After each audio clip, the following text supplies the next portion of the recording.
Someone saying, over the years, sorry, let me get that. We have become people who want so much and give very little back. And it all stems from marriage. When husbands and wives don't understand their role in the family, the parties are married because of selfish reasons.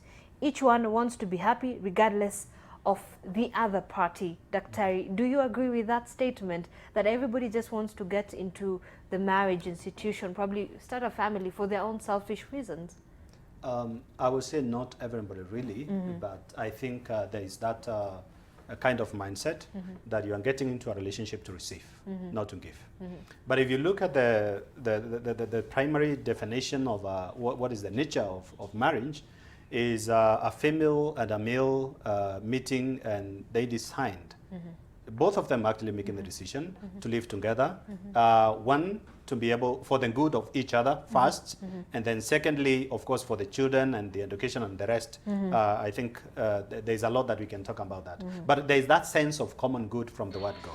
If there is no sense of common good, you're not thinking about the other person, the good of the other person, then ultimately along the way, you're actually going to crash.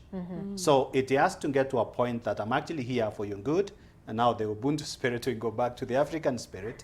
I'm here for your good, and you're here for my good. And that way, then, we will not have even the issues of mistrusts, issues of suspecting the other person, because whatever I do it for the best interest of my a partner or my spouse. So yes, I think it is true that there is a sense of selfishness in the process. For some people. Yeah. Just like I think you heard us say that if there are some people who will have this kind of mindset that if I get into a relationship, you're going to be my spouse and my father. So am I also going to be your spouse and your mother? You see, that's the question. So if it's only me who want to receive a father figure in you and not me giving something, then that totally is against what a relationship should be or a marriage should be. All right, John. I think I will echo what Silas is saying. That is the perspective of a person who is not healthy. If you're getting into marriage and you're thinking, I want my own interest, then that already is a clear indicator that you need help, because you are not doing very well in terms of health. All health, so to say, because we look at health from the medical point, but there are all others. Your attitudes, perspectives, the way you look at life needs to be okay for us to say your health overall. That is one way. But then again, these people who get in with the to be able to meet their own interests, I would also want to ask, are they able to understand the needs of the other person? Because part of my marriage counseling, I realized that people do not understand what their needs are to begin with, or when they understand their needs, they are not able to communicate them to the other person. Because you realize marriage is for two people who come from a different setup. So they cannot see marriage through your eyes. And they will not be able to tell what your needs are unless you communicate them to them. So if a wife understands their needs, they communicate them well to the husband, then the husband is able to understand how to meet their needs. If a husband understands their needs, they also communicate, never forgetting we don't come from a communicating society. We talk at each other, but letting the other person understand, these are my needs.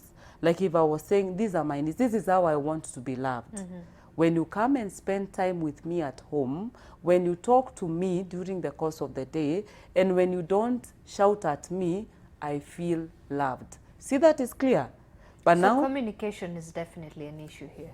Proper communication, because they tell you we communicate, but how they say it is you're not loving me. And clearly the counterpart does not know what exactly is love, or how do you want to be loved. In any case, they will argue, I have loved her the best way I know how to. True, they have, but their best way is not your best way. So communication is very, very useful. All right. Dr. Can you see then we have lost our values generally as a society, or not even lost, probably say the values have degraded over time? That's very true, because we have assimilated a lot, and particularly of the Western world. I'm not saying that the Western have any problem with values, but you see, there are those values that are naturally our values, African tradition values. So you realize we are trying to run into, assimilating these new values. And the moment we do that, then we are not able to sustain those values ourselves. So that's why, for example, I will watch a movie or a soap opera, and I tend to think that the marriage should be that way. You should love me, you should open the door for me, you should do all these things, you should take me to wonderful places. There is no problem with doing that. But if that's the only thing that I'm looking for in a relationship, then what if I don't get it? So expectations are quite different from the reality on the ground. That's the thing. They say vitu ni different kwa ground. I don't know if you've seen that. Yes. But also the question to ask is, that vitu ni different, are they communicated? Because some of the couples I have interacted with, you will ask them, have you let him know what you would need done in the way of, I want to be open for the door because you saw so and so is being open for, but then you've never let him know, and he's never argued, I can't do that, it's not within my means. So you're expecting things that you've really never quite communicated.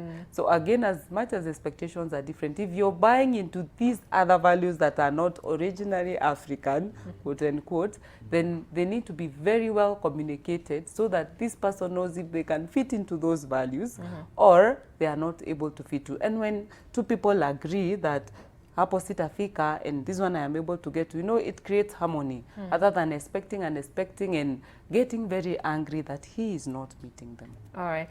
And just going a little bit back to the conversation we were having on some of the issues that are affecting people, the baggage that you're carrying from your childhood and in getting into the family unit as well. Everybody has a burden, apparently. Sure. Everybody is going through something in their life. So you can't say there's always this one person who is better than the other. So then how do we start integrating and helping every person overcome those issues that they're facing, so that when you come together in a marriage institution, then you come, like you said, in a healthy way? How do we start addressing those particular issues as an individual? Is it just saying, and not everybody can afford to go to counseling, by the way. So then where do we start beginning to address these particular issues as an individual? I'll start with you, Dr. Okay, that again I think is what we're saying from the family setup. Well, as parents, let's say we have really resolved our own issues, we have been able to deal with ourselves, we know what it is that is hurting relationship, we know what we have been through. So we look at our children and we don't let them go through what we ourselves have gone through. We kind of become protectors. Now, we don't become protectors in the sense that we kind of manage them, but we become protectors in a way that we give them insights that are supposed to help them go through life. Now, if as a parent you trace, let's say a child who feels always rejected in the family. So as a mother, as a father, you actually need to address that. Because if you don't address that, it will now, when this person gets into an intimate relationship, that will always be manifested at some point. And so as a parent, look at your children, assess them, see what is happening, and find a way of supporting them from that level. Then even our own schools, even our schools contribute to children being traumatized. I think you realize that. You've seen around what has been happening. So as teachers in school, we are supposed actually to try to also heal this child. If, for example, there's someone that we know who has been abused in one way or the other, or is coming from a family where there is substance use or violence is taking place, then we need to find a way of supporting them even as teachers as well. All right. And so a child, you cannot just say that a child will be born and then from there they go through life. And once they go through life, we expect them to turn out to be okay. I think it's important at every stage of development, at every stage of, let's say, even school, we need someone really trying to heal this child, to support the child, to create awareness in their lives so that they know how to move on with their lives. All right, Yes. Joanne. And to add to that, I believe what we call self-awareness, you knowing about you, so that you can begin a journey of identifying some of the patterns that are not okay. Let me give an example so that you don't think it's normal and it is just me that I can get angry and knock to the person who offended me for 2 months and you're saying this is normal, this is just me. Beginning to own up to the things that are on the extreme, because that is where healing begins. Even before you come to therapy or to counseling, unless you own to the fact that I need help, you cannot be helped. So the first step for every person, whether you're coming to counseling or you're not able to afford or you're not willing to, is to acknowledge that certain things about you are not okay. And ideally, no one has everything running for them 100%. So each one of us is dealing with something. So beginning from the understanding that each of the individuals in this life is dealing with something. So you're not abnormal to be having an area that you're dealing with. Awareness is the first and the most healing part. Because when you acknowledge you have a certain area that you need to work out, even for the people who end up becoming abusers and violent, you can see you're an angry person.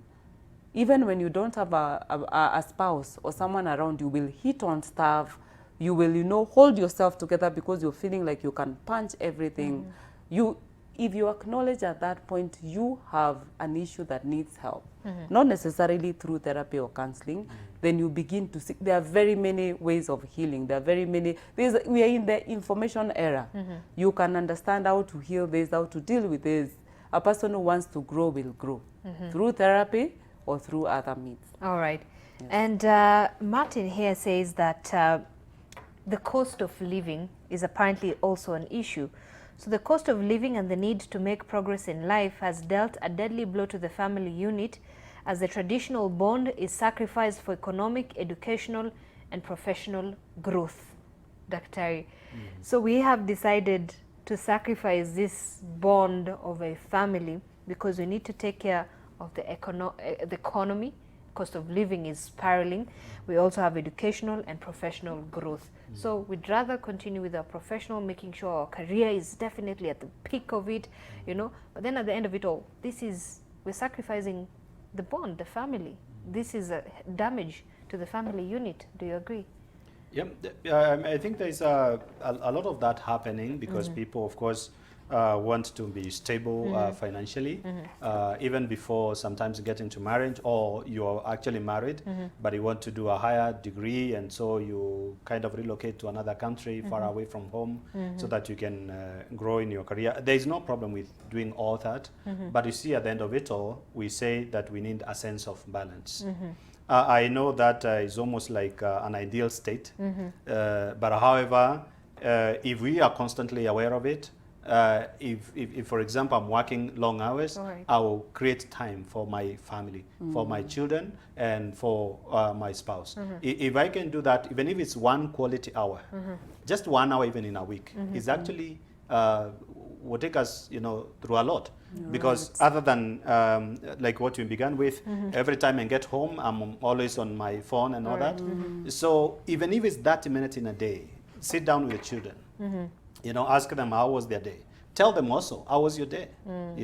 And from there listen to them. But then you agree most people actually find it very difficult to create that particular balance. That is a challenge that I think we are talking about. So because we cannot do that, what happens is you're stressed. Let's say, for example, like from your work, you come stressed up, or your studies, you come stressed up. Now, because you don't have skills to know how to manage that stress, the moment you get into your family, then you kind of try to isolate. Because if you don't do so, you might spill over the stress that you have, and then it will start now affecting them. So you either try to isolate yourself, or at times what will happen is you will come and spill that or project that to them. And so they now start suffering, and yet they are not part and parcel of what it is that you went through. All right. Yeah. Yes, Joan. And of course, even as you address the issue of what we talked a bit earlier on parental absenteeism, which definitely threatens the family as well.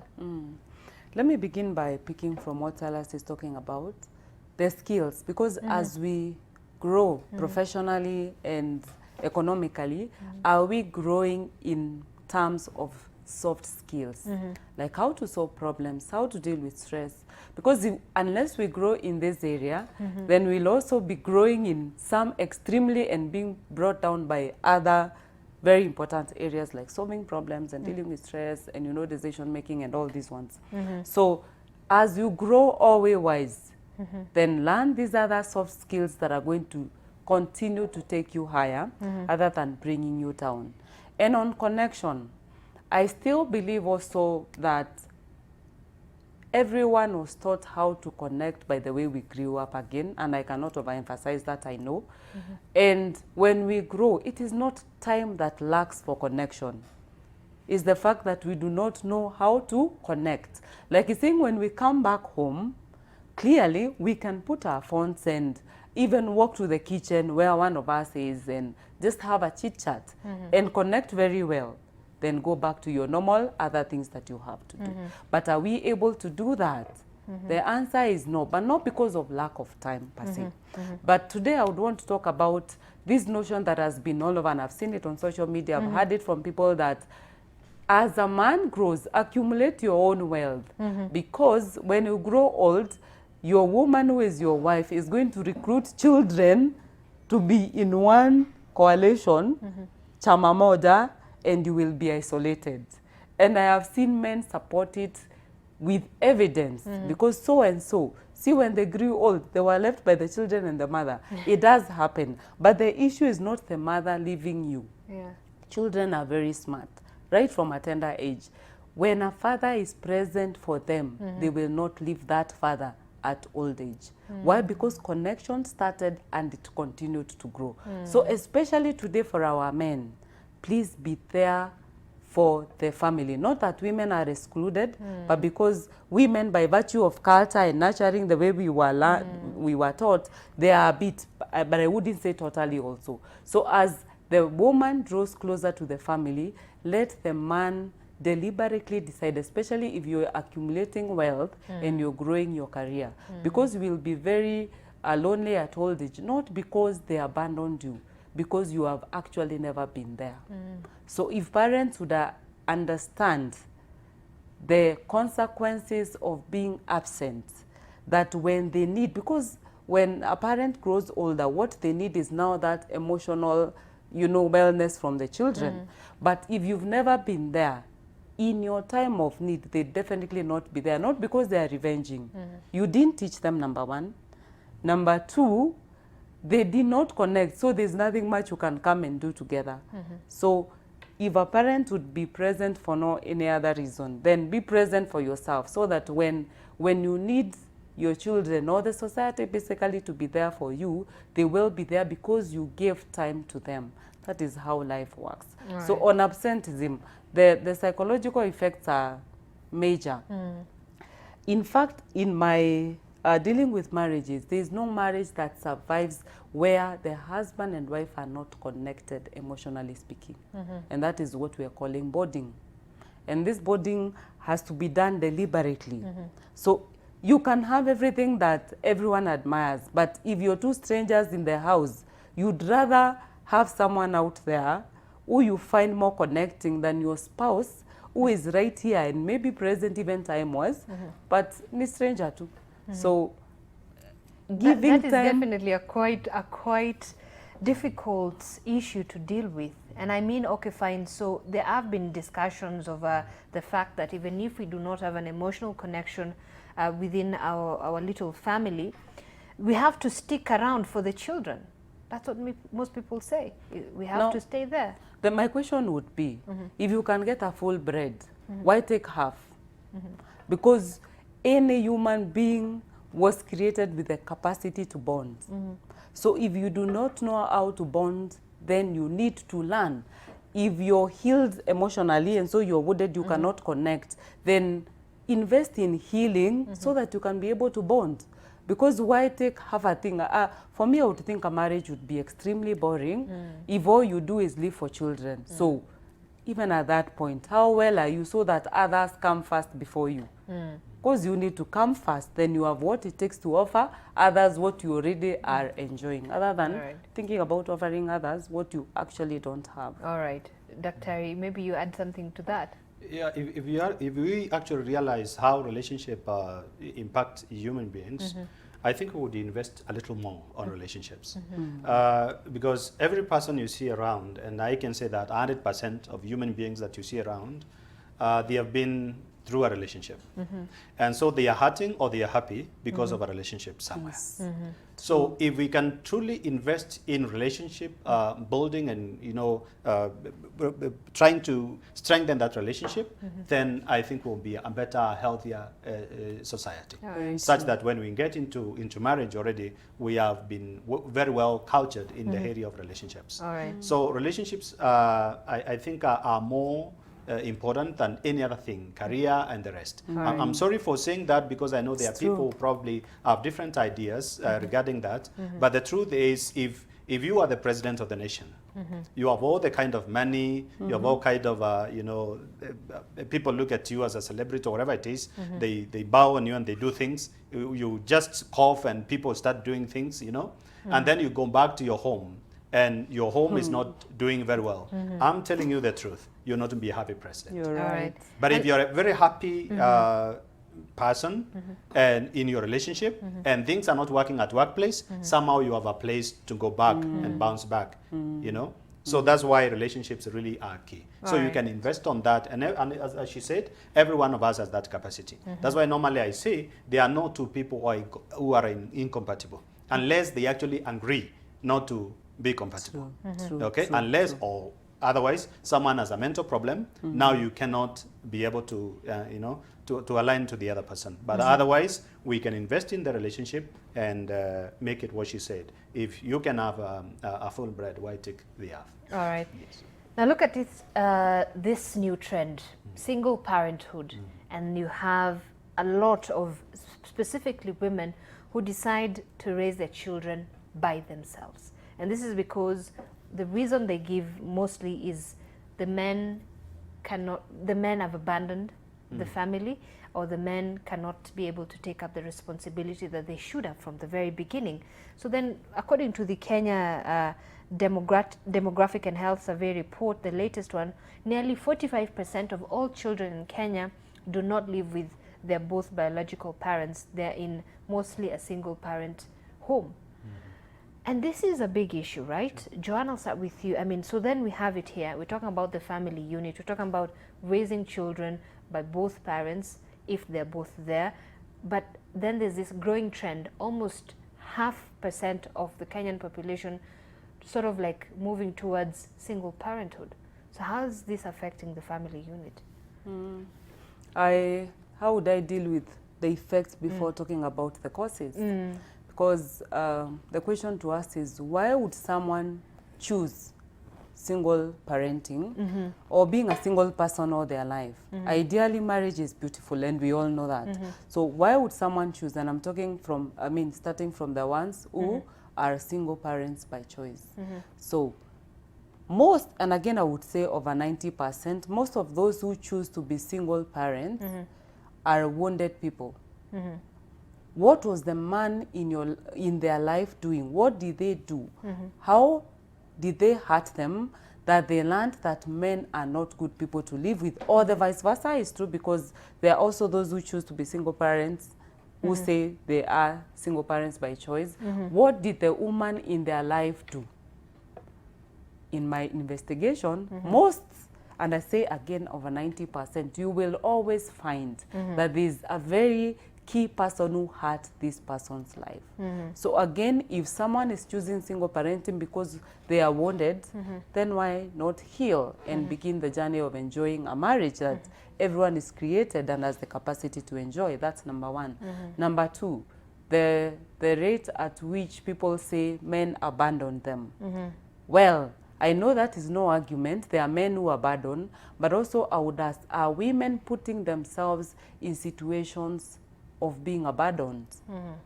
Because most of the time when a man has made it clear they don't want a family, they don't want to marry, why don't the woman in that setup believe them for who they say they are?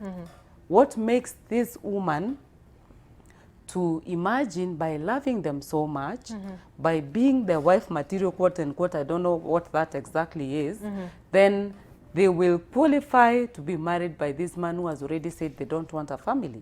See? So even as we challenge the men to own up to their own issues and the parenting part, also the other counterparts who are women, I would be asking them, are you putting yourself in a situation of being abandoned? You know, date a man who has a family, for example, while it's very clear he does, and he's very clear that he doesn't want a second wife. So again, are you putting yourself in a situation to be abandoned?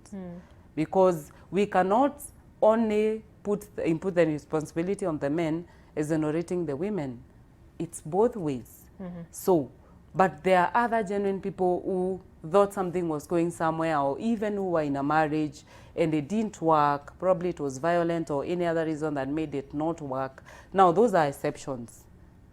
Those ones only have to heal and now begin the journey of working to parent these children. All right. So on the effects, the effects are numerous. There are very many researches that have been done and have showed that children who do not grow up with a father are very challenged in as far as connecting with the world. Skills are less, and even the way the perspectives of life are very, very different. If only fathers would understand their part in bringing up children, they would not only be present, but they would own up to parenting. But definitely there are also reasons. There are also diverse consequences of a child growing up without a mother who teaches them how to nurture. They remain this shell void that is totally not knowing how to go about the normal things, like nurturing, which is specifically given to the woman naturally, so, or by culture. So there are very many reasons. Silas and I will tell you, in our practice, the absence of a parent is already cause for psychological issues, and part of what we deal in our counseling sessions every single day.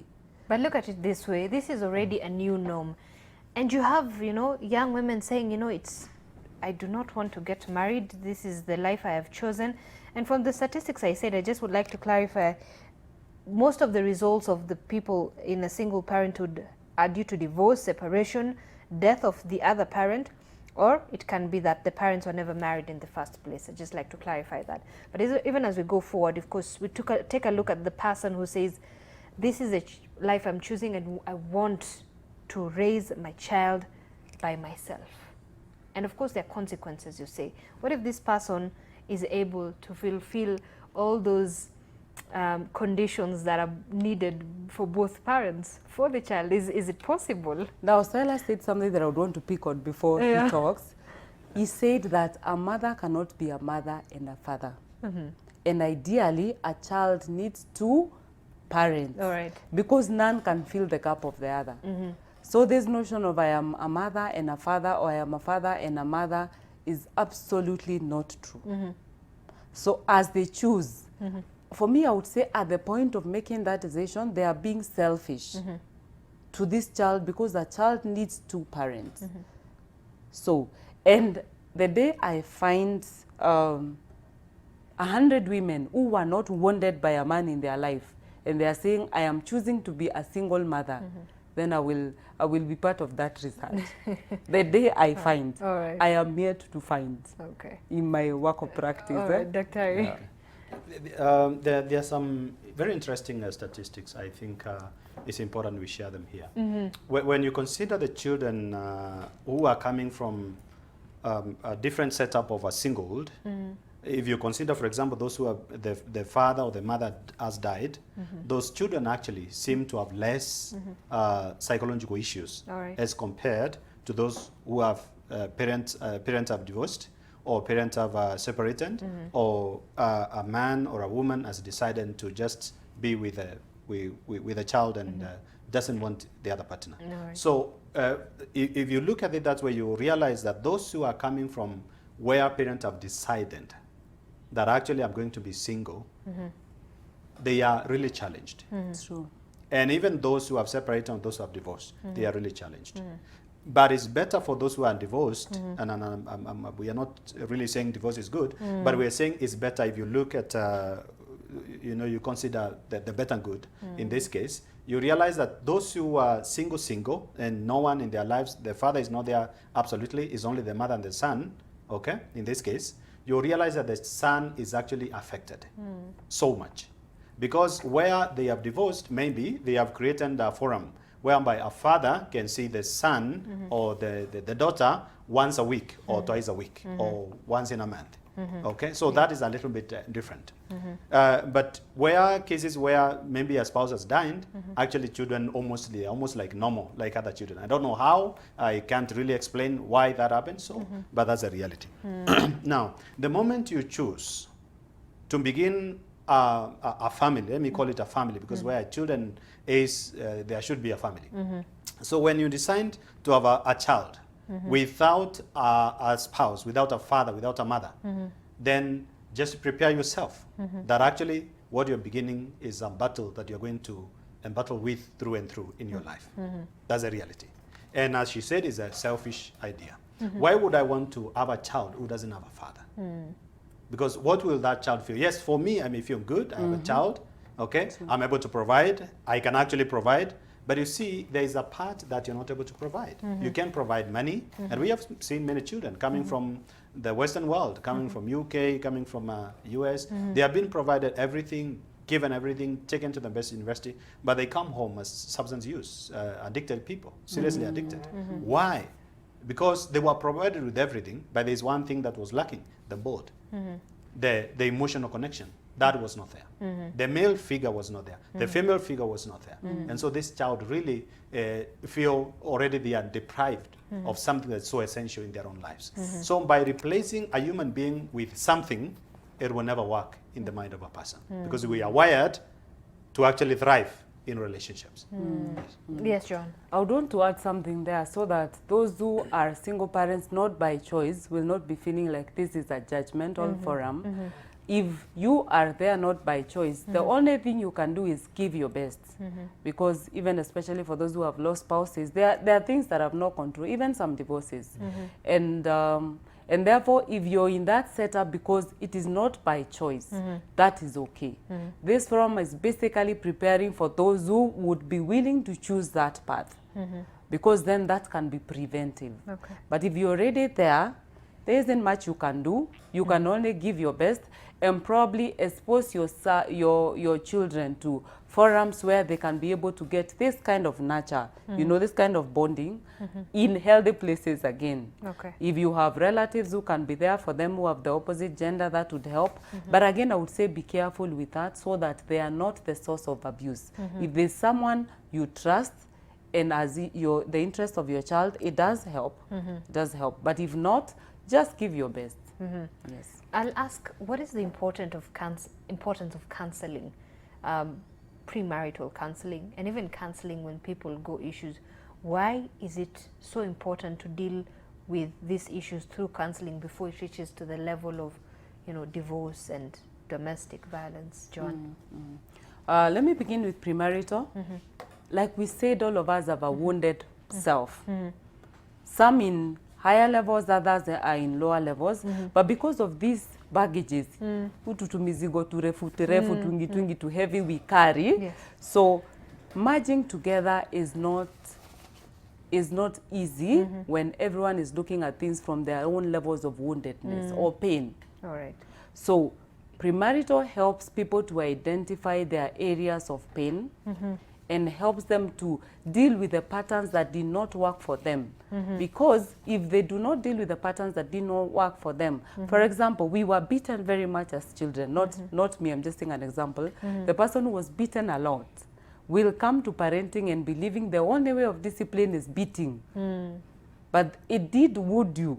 So unless you learn these patterns that were not working for you and drop them, so that the other person also learns their pattern and drops them. And then you come in together as two people who are carrying less baggages, or you are aware that hapa naye kuna ka baggage, but now when you are aware, you can moderate each other and help each other to grow. That is the purpose of premarital. Number two, it helps learn skills. Marriage is a lot of work. We all know that. We all say that. But when you get in, the amount of work becomes too much for us to handle. So beginning to understand that marriage is a lot of work and it needs new skills to deal with this work in marriage, not the ones we carried while single. So premarital equips with those skills as well, so that when a conflict is coming, you can either see that as a conflict coming, Right. or when the conflict arrives, you are able to solve it in healthier methods without killing each other. You can be able to handle it amicably, like two mature individuals. All right. On the other part of counseling, I'd leave for Silas to All talk right, about. all right, Dr. Ari, I'd like you to add on that, and of course also address the issue of right now a lot of young people have stopped, you know, sort of like romanticizing the concept of marriage, and a lot of people, you know, are more focused on other things which do not necessarily just focus on trying to get into a family setup. Okay, so I think I'll base maybe my contribution to what she said, that when you're preparing yourself already to get into a relationship, at that point, you need actually to put down on the table your values, your perception about marriage. And once you've been able to do that, then also decide which way do we want to follow? How are we going to move on? Because like for me, the first question that I ask after I have helped someone process all the other underlying issues, when it comes now to marriage, I will ask you, why did you desire to get married? What was your perception about marriage at the beginning, even before you got into it? And then after that, I will ask, how much of that have you received in this relationship? Okay? And then up to this point, what can you do to be able to move on? Because you realize that people thought maybe once I get into a relationship, I will be loved. Of course, love which is in your own terms, love which is in your own definition, which the other person does not understand.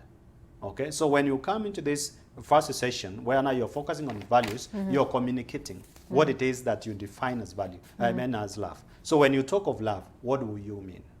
You may not be able to explain everything, but at least to some extent you can say, love for me is when things are done this way, when you're this way, when you're being this is what makes me feel loved. All right. And then once you have said that, then what about other values? For example, what about the in-laws? Because they won't be there.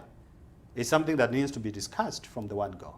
What about other people, the friends? Because you will have family friends, you are coming in with your friends, I have my own friends. So at the end of it all, how are we going to handle that? What about the finances as we move on? How many children do we need in case we get blessed with the children? How many children? Because sometimes you get into a relationship, I want one. And then the other one in his own mind is saying 5. So you get the first child, there is no trouble at all. You are okay, both of you. You're trying to get to the second child. This one says, no, for me it's one child. And then you had never communicated, like you never communicated that before. And so it becomes now really a kind of a conflict through and through. And that's why you see people maybe in the first few years, 5 years, 10 years, that there is a lot of divorce taking place. Because people now are experiencing this conflict, which they did not know that existed in the mind of the other person. All right. So setting the values. All right. Now, if I come to your question that the young people now are not romanticizing relationships as probably it was before, is because of course things are changing. What we call romance now is defined differently. Romance maybe is being sharp, like intelligent. So that for me, when I get you and you're really intelligent, then I feel, yeah, this is the best person I want to be with. Maybe some other times it's you having a lot of wealth or having money, a good career. And so that becomes your definition of what really romance is. Okay, the other things are, for example, if you, on a birthday, you buy me this, you buy a car, you buy this, you know, initially probably people did not think about that. They enjoyed every single day of their lives. But now it's like a momental thing. So every time we get into this moment, there must be romance that is being, you know, exhibited, of course, manifested in another point. So the thing is, life is a continuity, if I can say so. It's a continuous, it's a continuum, you know. So every single day is a moment to show the other that you love. But then you need to communicate what is that you expect as far as love is concerned to the other person. If that is not done, then you will try to love the other person, but the other person will not understand that actually you're trying to love them. All right. For example, there's an idea that has been going on, I don't know whether you're aware of. People are saying that when you see someone bringing you a flower, it's a sign that they have been cheating on you. Okay? And I know a case that I've dealt with. All right. On a Valentine's Day, the man brings a flower to the wife. Okay. And then the wife takes the flower and throws it into the trash bin. All right. And so later on, the man is asking, why are you doing this? And the wife just from nowhere says, I know you're cheating on me. That's why you're doing this. So in our perception... So the narration is already there. Yes. The narrative, sorry, is already there, that if I bring you a flower, that means you're cheating on me. All right. That's and the thing. see, so this, you believe these are some of the things that needs to be debunked within the relationship, right? Yes. And I'll come back to that. We understand that we have Martin Mora from Murang'a County. A very good morning to you, Martin. How are you from Murang'a? How's the weather there? And what is your contribution this morning? Thank you so much, Zainab. Yes, as you have rightly said, we are coming live from County 021 here in Murang'a. And yes, it's a bright sunny Tuesday morning. Now, Zainab, as you have said, yes, we just want to delve on the topic. Just want to ask, talk to a few residents here in Murang'a to tell me maybe, do they think the role of the men in the society is slowly waning, and maybe what could be the reason? Without further much ado, let me talk to a gentleman over here. I know he's an elderly guy and he can tell us maybe what is the difference between this generation and the previous one. Welcome to NTV. I want you to tell me why is it that the role of the men in our society is slowly waning away? I think, well, my name is Honorable Charles Mwanganga. You can call me Jagakwan. What we have noted is that the boy child has already been neglected. And this issue came as from the time of when people went to Beijing. And those people, when they went to the Beijing, they started empowering a girl's child, forgetting that the boy child is still surviving. So it has come to a place whereby you find, even in the society, even within the institution, when it comes even to a question of employing, you find a boy apply for a job and already apply for a job and they have the same qualification, you find the boy is just left out, and then you find the girl is the one who have been taken. And I think the main reason why it is happening this way, it's an issue where we need also to go and start empowering people and go back to indigenous. Because even the time in the time immemorial when we had the Kina Mogo Kebiro, by that time people were being told just make sure that the man is the head of the house. But at the moment, when people got, when the ladies were empowered, neglecting the boys to an extent or even going to those people who are making the law. They don't make the law for the genuine peoples or the peoples with the equality. They make law against a man, which seems as if a man is like an animal. Okay. So that's the problem we have been having here. And I think not unless we sit down together, and men now call themselves and have their association. You see, like now we had Maendeleo ya Wanawake. It's also another empowering NGO. You find when we started Maendeleo ya Wanaume, that person was being taken as if he is also joking around. Nobody take him seriously. So I think that is the problem which I have been having within the Republic of Kenya. And not unless I and you and the other person sit down together and now go back to the nation whereby we have to empower the boys' child so that we can have an equity. That's the only way we can solve this problem.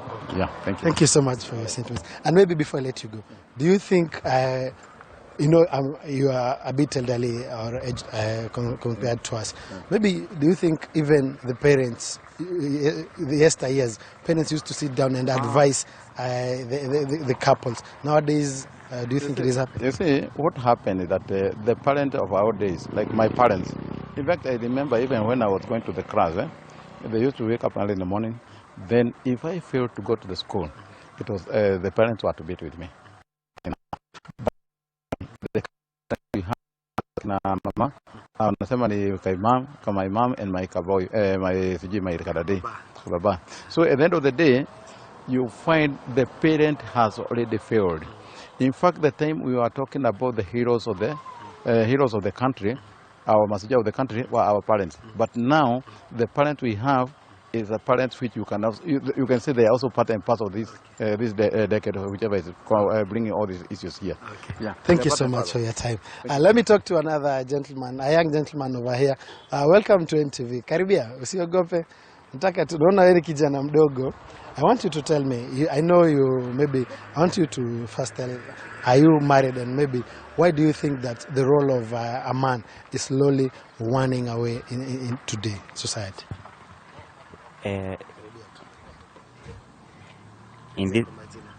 Kwa majina naitwa James Gishoro.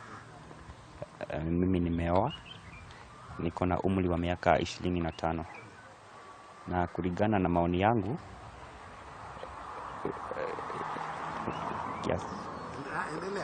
Uko live on TV. Kulingana na maoni yangu, venye naona ni kuwa wasichana wanakaa ni kama wametukalia kidogo, kwa sababu mimi niko kazi na yeye pia ako kazi. Unapata tuko na pesa, mimi niko na pesa, nitamwambia nini anisikize? Anaona yeye ako na kila kitu, yeye ndio kusema sasa.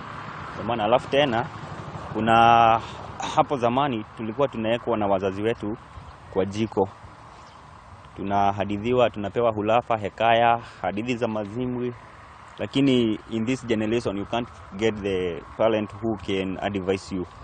Yeah. And maybe I know you have said you are married. Do you think it is okay for a man to assault a lady, despite that they are both wote wamesoma na wote wanapata pesa?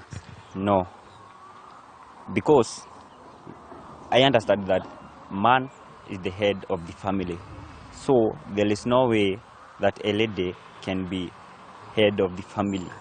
Yeah. Thank you so much. Zainab, those are just some of the few views that have managed to grab from the residents of Murang'a. Back to you. All right, thank you so much, Martin. Of course, very interesting sentiments there from the residents of Murang'a. And Dr. you've just heard from the young man, you know, he says at some point, tunaona kama tumekaliwa kidogo. And this is because he says women also are out there and women are empowered. And it just goes back to what the kind of conversation that we're having a bit earlier on in our first segment. And I'll ask you, I mean, do you think that men wamekaliwa? I really don't think so. Yeah. I think there are a few perceptions we need to correct here. An empowered woman is not an hostile person. I think that has to be very clear, unless the sources of empowerment were actually based on making you hostile to men. All right. Okay, if that is not the case, then an empowered woman is a very good partner who is supposed to empower you as a man, also empower each other and move on with whatever it is that you want to achieve in the society. Now, the perception that actually men were mekaliwa, I think is coming from the point that men still think that they are supposed to be the end of the family, which is okay, the end of the family, but in what sense? All right. Are you like a soldier in the family? If you are the end of the family, you protect your spouse. If you are the end of the family, you protect your children. You will enable them making decisions that actually will not be harmful in their lives if you are at the end of the family. But you see now, the end of the family that probably the young man is talking about is where a man is the bull in the house. All right.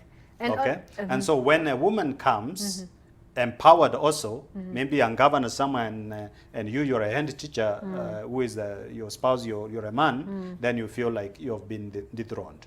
But I don't think really when we talk of equality, we are not generally talking about a man who is not empowered, and I mean a man who is empowered and a woman who is empowered equally.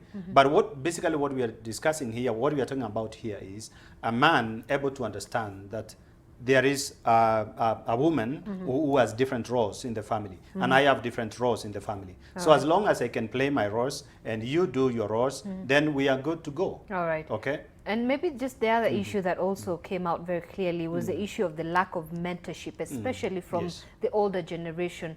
Where is the missing link here? It's true, yes. Mentorship, I think that's why we have left now mentorship to motivational speakers and to organized groups, because mentorship basically was done in every stage of life. For example, if you look at the the American, not American really, the Western developmental mileage of a person, they have different stages. At this stage you learn this, at this stage you learn this. But for us, the African setup also, we are in the same stages, but ours are different. For example, when a young man gets into manhood, there is a preparation for that.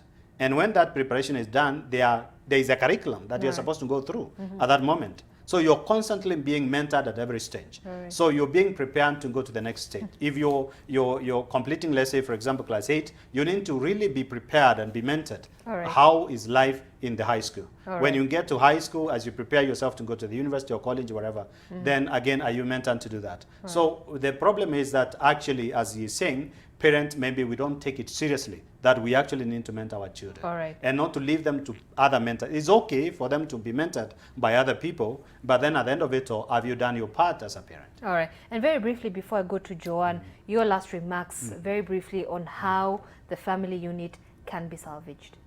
For me, is at the end of it all, when you're getting into a relationship, from that point of view, I have a common good. I'm not just getting into a relationship for myself. I'm getting into a relationship for both of us. All right. Then secondly, there will be challenges in the relationship. All right. Okay, are we prepared for those challenges? Okay. Or are we going to avoid? Every time we see a challenge coming, I run the other way. All right. Okay, so that proper preparation, I think, will help. Premarital counseling is one key thing. Okay. Those who have places of worship, churches, mosque, or whatever, if there is that moment whereby probably you're being catechized or you're being taught on how to prepare yourself for marriage, please utilize that forum. It will help you. All right. Yes. Thanks, Dr. Ari. And John, your brief remarks on the way forward towards addressing these challenges that are facing the family in Kenya. One, let every individual begin to assess themselves and see if they are healed. If they are not healed, begin to seek healing mechanisms. Premarital, as he has said, prepare for marriage, invest in preparation. And in marriage, once children come, learn parenting. Parenting is not automatic. Because of the dynamism of life, we are moving. So also let parents invest in parenting. Let them understand what good parenting is and what it's not. At this point, because I know most people do not know also children hurt and they are wounded, especially if they go through any form of abuse. When you realize you've also participated in hurting your children, then it is okay to take them to therapy. Children also go through the process of healing themselves and also becoming better. If we would be able to work through when children are young, help them model what a marriage is, help them to become healthy and heal from the heartaches, then we'll be bringing up a better generation that is going to bring another better generation, and marriages will be better and families will be better. Fantastic. Yes. Thank you so much, Joan Kirera, a marriage and family therapist, and Dr. Silas Kirinya, a counseling psychologist. We really appreciate your comments and, of course, your contribution towards to today's conversation. And just to mention a few tweets here, at Freddie Kamekei saying, very enlightening chat there with Dr. and Joan. I'm relating to every sentiment. And Dr. Silas Kirinya is speaking reality into how the father figure is displaced in today's family unit. And finally, Cheza saying, where is the origin of the perception that a woman's money is hers alone and the man's is for the whole family? That's a discussion for another day. Thank you for joining us.